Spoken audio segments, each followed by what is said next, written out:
Bonjour à toutes, bonjour à tous. Bienvenue dans ce nouveau numéro de Plaisir de lire sur Lumen Christi TV à travers sa rubrique Dans les bois d'un livre. Intelligence artificielle et services publics en Afrique de l'Ouest francophone vers une nouvelle ère pour l'emploi dans les administrations publiques. Ainsi s'intitule le livre qui fait l'objet de ce tout nouveau numéro de Plaisir de lire à travers Dans les bois d'un livre. Le livre est écrit par Norbert Bokassa Kanhouno au cadre du ministère de la fonction publique du Bénin. La préface du livre est rédigée du professeur Joël Arsène Adeloui, puis le docteur Hubert Djogué s'est chargé de l'accompagner d'une postface. Téléspectatrices et téléspectateurs, à quoi ressemblerait le monde, à votre avis, si sa frange intellectuelle n'existait pas? Qui réfléchirait pour solutionner aux mutations naturelles et sociales si les travailleurs de l'œuvre de l'esprit n'existaient pas? Que serait la science, pilier du monde, sans les scientifiques? Pourrait-on en arriver aux innovations technologiques s'il n'y a pas des personnes ingénieuses acquises à la chose technique? Pour répondre à ces questions oratoires, il faut fixer l'intellectuel dans toute sa posture. Il est un travailleur de la ménage, la dure mer, un éclairé des rayons et par extension, un éclaireur des ombres. Pourtant, il n'est pas facile d'être intellectuel, a dit Jean-Paul Sartre, et Samben Ousmane a renchéri en disant qu'être intellectuel n'est pas chose aisée. Sans doute, l'intellectuel est celui dont le métier est de réfléchir pour expliquer le monde autour de lui, pour inventer des outils facilitateurs de la vie et créer des solutions aux problèmes que suscite le fonctionnement du monde. Quand l'un des points de la triade explication, invention, solution s'étiole, le chemin se ferait pour la décadence. Et il faut prévenir la décadence à tout prix. C'est l'une des missions de l'intellectuel, sinon, où serait l'avenir du monde? J'admets que l'homme est un roseau pensant, comme l'a dit l'auteur des Contemplations. Il est donc condamné à l'invention, car la pensée précède toute création. Au même moment, par instinct de conservation de la nature d'inventeur, l'humain doit apprendre à se préserver des revers de ses propres créations. Certes, téléspectatrices et téléspectateurs, l'intelligence artificielle, j'en arrive, née de l'avancée de la technologie de pointe, aide à mains égards l'humanité à dompter le monde. Mais au même moment, cela exige des intellectuels la réflexion sur comment procéder pour ne pas basculer dans le piège redoutable de la déshumanisation. Pour mieux servir l'humain, il s'avère nécessaire de trouver au TIC et à l'éthique un terrain d'entente de sorte que si l'un invente, que l'autre réinvente par l'évaluation des avantages et des risques du produit inventé pour l'humanité. C'est dans cette perspective que s'inscrit Norbert Bokassa Kanhouno en mettant sur la scène du livre l'œuvre intitulée comme suit « Intelligence artificielle et services publics en Afrique de l'Ouest francophone vers une nouvelle ère pour l'emploi dans les administrations publiques ». D'un volume de 241 pages, le livre est structuré en 5 chapitres. Et après avoir rendu l'essentiel des chapitres dans un lexique moins technique, nous proposerons la substance de notre regard critique sur l'œuvre. L'essentiel du contenu de l'œuvre sera donc d'abord présenté. Le premier chapitre est intitulé « Contexte et enjeux de la dématérialisation des services publics ». Dans ce chapitre d'ouverture, M. Kanhouno a circonscrit la cible spatiale principale de son œuvre. Il s'agit bien sûr de l'Afrique de l'Ouest francophone. cette partie du continent est particulièrement confrontée au défi de ce qu'il appelle, à juste titre, la 4e révolution industrielle. En note du bas des pages de son livre, il a fait la présentation diachronique des 3 révolutions industrielles ayant précédé à celle de l'intelligence artificielle. Il évoque la machine à vapeur fonctionnant à base de charbon. Ensuite, la révolution ayant abouti au progrès scientifique avec l'invention du moteur à combustion, de l'ampoule et du téléphone sans fil. La 3e révolution, écrit-il, est caractérisée par l'apparition des microprocesseurs, des ordinateurs, de l'Internet, des sites web, des logiciels et de l'intelligence artificielle. La liste est longue. Ce même chapitre introduit la réflexion sur la 4e révolution industrielle, encore appelée la révolution industrielle 4.0. 5 bases caractéristiques sous-tendent cette révolution, à savoir l'interconnectivité, l'automatisation, l'intelligence artificielle, la personnalisation de masse et la convergence technologique. Il ressort donc de la révolution industrielle 4.0, il ressort que cette révolution 4.0 n'est pas que l'intelligence artificielle, mais elle s'étend aussi sur les autres éléments caractéristiques évoqués. Mais en Afrique de l'Ouest, il s'est posé un certain nombre de problèmes, parmi lesquels on peut citer l'intégration difficile, l'intégration difficile d'éthique, et l'auteur décline ces problèmes liés à l'intégration d'éthique à 3 niveaux, à savoir l'accessibilité et la connectivité limitée, le manque de compétences numériques, le besoin de formation et de sensibilisation.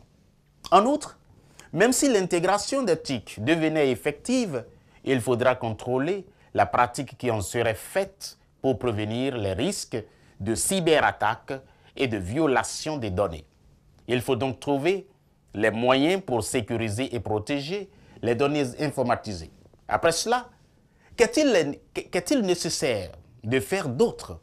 Il faut promouvoir, selon l'auteur, la dématérialisation dont les avantages sont, entre autres, la rationalisation des processus administratifs, l'accroissement, la rapidité et la précision des services, la transparence et la responsabilisation, la réduction des coûts administratifs à travers la réduction des coûts de gestion et de stockage des documents physiques, l'autonomisation des tâches répétitives, la réallocation des ressources humaines, des investissements initiaux et rentabilité à long terme, des études de cas et exemples pratiques, des défis et solutions à une transition réussie, l'impact sur le développement durable. Le chapitre a pris fin avec des perspectives d'avenir. Selon l'auteur, l'accès aux services publics est une vision inclusive. La chute du premier chapitre de ce livre est marquée par ce que l'auteur désigne par la formule de perspective d'avenir. Au chapitre 2, l'auteur parle des impacts de la dématérialisation sur le marché de l'emploi. Dans ce chapitre, il est montré que le fonctionnement de la dématérialisation des services publics, bien que cela soit bénéfique pour l'efficacité administrative, il conduit à la suppression de certains postes traditionnels aux grandes dames des vagues de chômeurs. Il est donc question de maîtriser parfaitement les mutations que la dématérialisation apporte au sein de l'administration. On assiste, pour employer les termes de l'auteur, à une transformation profonde des métiers administratifs sous 2 dimensions essentielles, à savoir l'automatisation des tâches répétitives et l'évolution des compétences requises. Sur la première dimension, des machines programmées prennent en charge avec plus d'efficacité les tâches routinières et répétitives que des agents administratifs accomplissaient. Les exemples du Ghana et du Sénégal ont servi d'appui illustratif pour l'auteur. L'intérêt de ce pan de la dématérialisation est la réduction considérable du temps de traitement des dossiers. Au regard de l'efficacité de ce système informatisé, il est important que les travailleurs administratifs se fassent former pour ne pas être victimes de cette technologie pourtant bénéfique pour tous. La plupart des pays de l'Afrique de l'Ouest francophone ont compris la nécessité de s'adapter à la révolution 4.0 en formant les fonctionnaires aux compétences numériques. L'administration centrale au Bénin, au Sénégal, en Côte d'Ivoire, pour ne citer que ces exemples de pays, accompagne les fonctionnaires et leur accorde une place privilégiée dans le sens de la dématérialisation des prestations. Derrière ces perspectives sont nés les vocables comme Gouv Bénin en République du Bénin, projet e-Gouv en Côte d'Ivoire et gouvernement intelligent au Sénégal. Dans son analyse, l'essayiste n'a pas manqué de tirer la sonnette d'alarme sur les emplois administratifs et les secteurs d'activité exposés sous menace de disparition du fait de l'automatisation du système. Selon une étude menée par l'Organisation internationale du travail, l'OIT, environ 45% des emplois administratifs dans les pays en développement sont susceptibles d'être automatisés dans les prochaines décennies. À la page 82, on peut lire cette information dans le livre. Les secteurs les plus vulnérables sont ceux administratifs, manufacturiers, bancaires et relatifs aux services de base. Cependant, la dématérialisation intervient aussi avec ses opportunités d'emploi dont les pays peuvent tirer avantage en facilitant aux citoyens leur formation de base, intermédiaire et avancée. C'est possible dans l'éthique. Il est donc question d'adaptation aux exigences de la 4e révolution afin d'en tirer le maximum de profit possible. Pour y arriver, l'auteur propose, au niveau du chapitre 3 du livre, des stratégies de formation et de réorientation professionnelle. Ces stratégies doivent passer par la réforme des programmes universitaires, par l'intégration des TIC dans les curricula. Et pour y arriver, pour y parvenir, il faut de la méthode, a-t-il dit.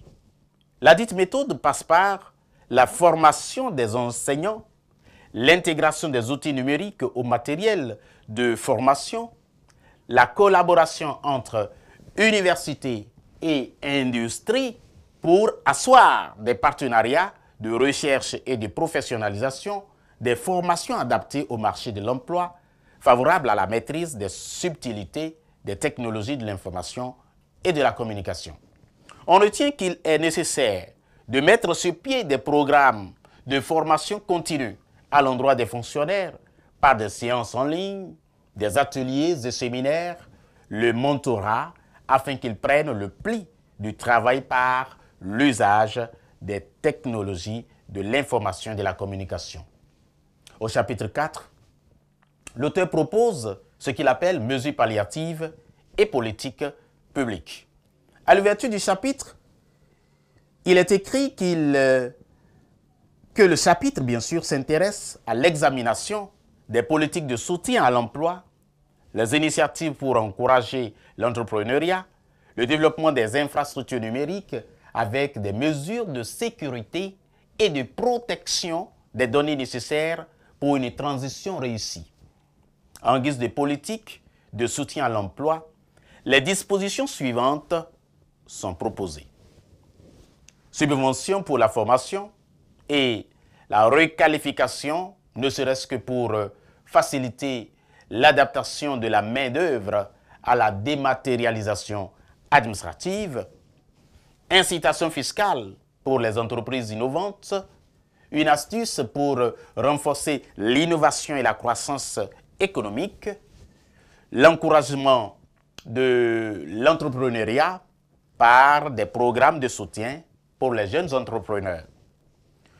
Également, la facilitation de l'accès au financement et aux ressources, le développement des infrastructures dédiées aux technologies de l'information et de la communication.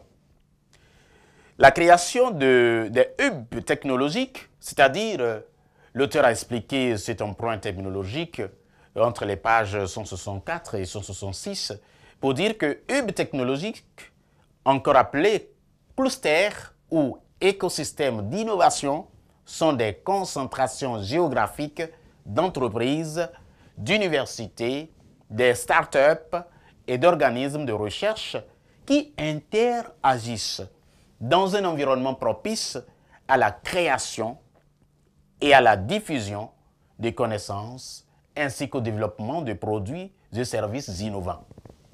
L'autre aspect de la politique de soutien est d'assurer la sécurité et la protection des données. Quand la politique publique parviendra à insérer ces propositions dans son programme d'action, elle pourra aider à l'adaptation du numérique sans heurts avec des aspects menaçants d'éthique pour certains secteurs d'activité. Comme si ces propositions ne suffisaient pas, l'auteur a consacré tout un chapitre aux perspectives et recommandations. C'est le 5e et dernier chapitre du livre. Alors, le chapitre 5 est intitulé « Perspectives et recommandations ». Ce chapitre propose, écrit l'auteur à la page 177, une réflexion sur les perspectives à long terme pour les services publics numériques en Afrique de l'Ouest francophone en s'inspirant des meilleures pratiques mondiales et des leçons apprises. D'ici à l'an 2030, l'auteur estime que des avancées technologiques remarquables seraient possibles et que les objectifs suivants pourront être atteints. Accessibilité universelle, interopérationnalité et intégration des systèmes sécurité, intégration des systèmes, sécurité et protection des données, personnalisation et expérience d'utilisateur améliorée, innovation continue. Pour relever les défis du numérique, l'auteur propose 4 scénarios. Scénario de collaboration renforcée, scénario axé sur la durabilité et l'inclusivité, scénario de transformation radicale, scénario de résilience face aux menaces émergentes. Il propose de tirer leçon des pratiques observées dans le domaine du numérique à travers les pays comme l'Estonie, le Singapour, le Canada. Pour réussir cette transition irrévocable, les dirigeants des États de l'Afrique de l'Ouest francophone doivent renforcer le partenariat public-privé. Si la dématérialisation doit être intégrée dans les compétences administratives et entrepreneuriales, il faut une politique publique de grande inclusion. Au vu de cette présentation détaillée, je l'estime, amis téléspectateurs, téléspectatrices, du contenu du livre, quelle analyse critique m'a-t-il inspiré ce livre? Mon analyse critique de cet essai s'intéresse à sa générosité, son appareillage d'intitulation et son intérêt social. Je m'en tiens d'abord à l'étude de l'aspect générique de l'œuvre.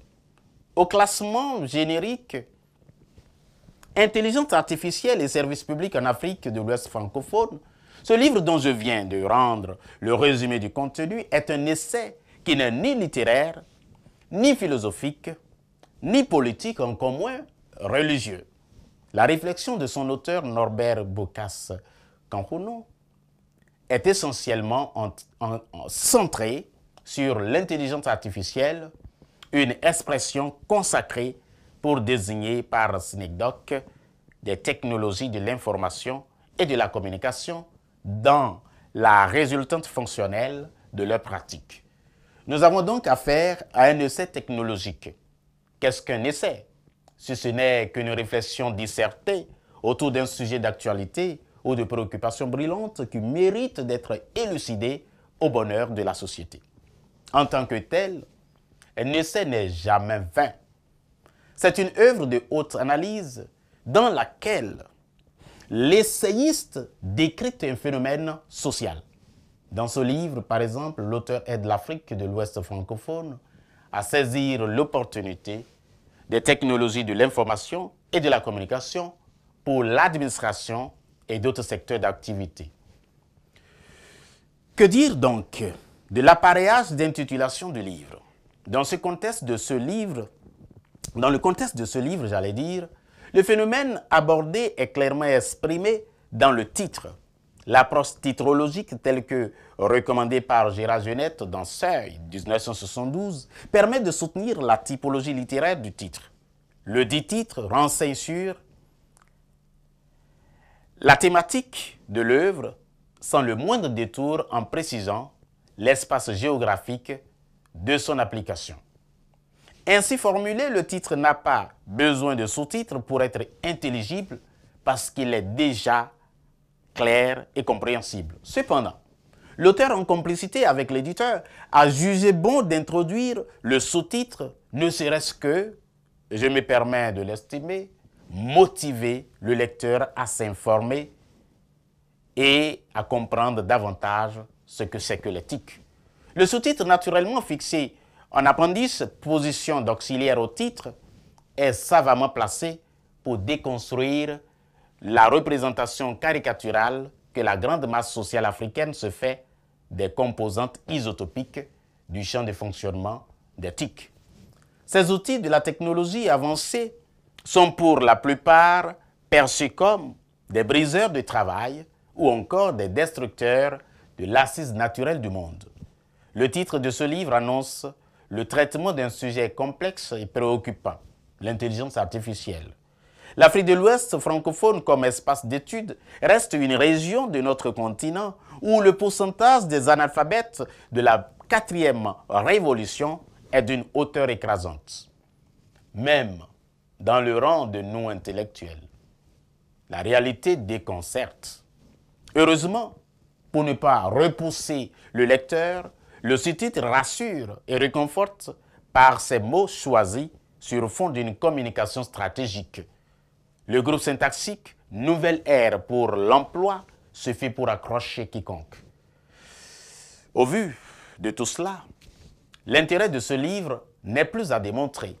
Il est écrit dans une démarche scientifique louable, soutenue de part et d'autre d'arguments d'autorité et des exemples des pays africains et même occidentaux où l'exercice de dématérialisation administrative a pris de l'essor. Le style de l'auteur, bien que foncièrement technique, est resté accessible aux lecteurs de niveau moyen grâce à la démarche pédagogique sous-tendue par des explications circonstanciées et des répétitions à dessein. Je puis dire que cette œuvre vient régler un quiproquo idéologique qui mérite d'être dissipé. Si notre approbation des TIC en Afrique de l'Ouest francophone peine à prendre, c'est parce que nous voyons moins les avantages de l'outil informatique, les avantages de ces innovations techniques. Or, dans notre contexte actuel où la mondialisation impose à chaque pays d'être au rendez-vous du donner et du recevoir, nous ne pouvons pas nous faire connaître sur une longue distance sans dématérialiser nos pratiques administratives. Dans l'efficacité administrative, dans le profit sur le temps et même dans la lutte contre le chômage, les TIC sont incontournables de nos jours. C'est ce que l'auteur de cet essai technologique tente de nous faire comprendre. Puissent les pays d'Afrique de l'Ouest francophone et leurs administrations centrales saisir la quintessence de ce livre pour de meilleures expériences avec l'intelligence artificielle contrôlée, dirigée au profit de l'humain. Mesdames et messieurs, ainsi se termine la présentation de ce livre. Sans transition, nous allons passer à une autre phase de cette émission, mais en attendant, écoutez.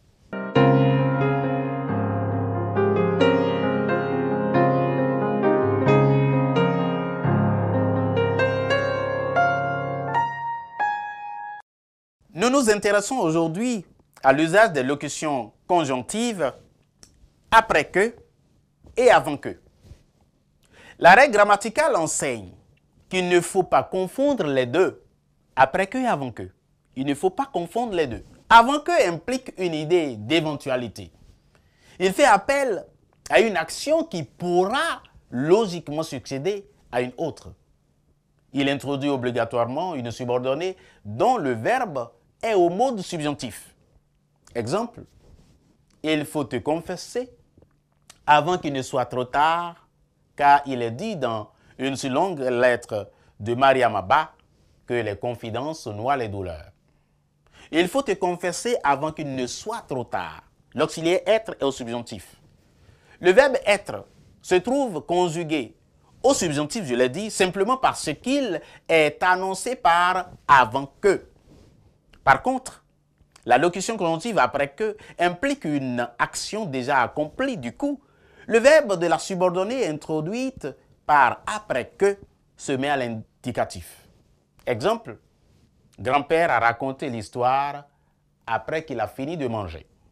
Grand-père a raconté l'histoire après qu'il a fini de manger. On retient donc que la locution conjonctive après que introduit la subordonnée dont le verbe reste obligatoirement au mode indicatif, tandis que la locution conjonctive avant que introduit la subordonnée conjonctive dont le verbe reste obligatoirement au subjonctif.